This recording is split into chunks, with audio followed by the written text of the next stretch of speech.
إن الله يفرح بتوبة عبده الله እኮ በባሮቹ መመለስ ይደሰታል አሉ ነቢያችን ሰለላሁ ዐለይሂ ወሰለም። ምሳሌውን ሲናገሩ ምን አሉ? ሰውየው ራሂላ ጭነቱን ጭኖ አንዲት ግመሉን ይዞ በረሃ ይወጣል።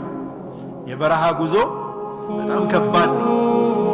ውሃው የሚጠጣው ነገር የሚበላው ነገር እሱ ላይ ባለበት ደክሞት استظل تحت شجرة አንዲት ዛፍ ላይ ሄዶ ተጠለለ። ከዛ እንቅልፍ ሽልብ አደረገው። ሲነቃ የለችም ግመሏ። ሙሉ ጭነቱን ይዛ ሄዳለች። የመጣውም ሩቅ ነው እንዳይመለስ፣ የቀረውም ሩቅ ነው መሃል ላይ ነው ያለው። ይህ ሰውዬ ተስፋ ቆረጣሉ ነቢያችን ሰለላሁ ዐለይሂ ወሰለም።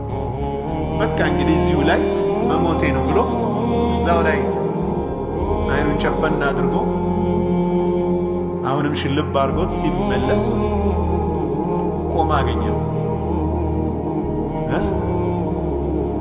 አስባችሁታል እንዴት ሊደሰት እንደሚችል? በጣም ከመደሰቱ አላሁመ አንተ ዓብዲ ወአና ረቡከ፣ ጌታዬ ሆይ አንተ ባሪያዬ ነህ እኔ ጌታህ ነኝ። አኽጠአ ሚን ሽደት ልፈራህ አሉ ነቢያችን ሰለላሁ ዐለይሂ ወሰለም። ከደስታው ብዛት ከደስታው ብርታት ተሳሳት አሉ ነቢያችን ሰለላሁ ዐለይሂ ወሰለም። አላሁመ አንተ ረቢ ወአና ዓብዱክ ሊል እኮ ነው። ጌታዬ ሆይ አንተ ጌታዬ ነህ እኔ ባሪያህ ነኝ ሊል ፈልጎ ገለበጠው አሉ ነቢያችን ሰለላሁ ዐለይሂ ወሰለም። ተሳሳት። አላህ ዐዘ ወጀል ባሪያው ወደ እርሱ ሲመለስ ይህ ሰውዬ ከሚደሰተው የበለጠ ይደሰታል።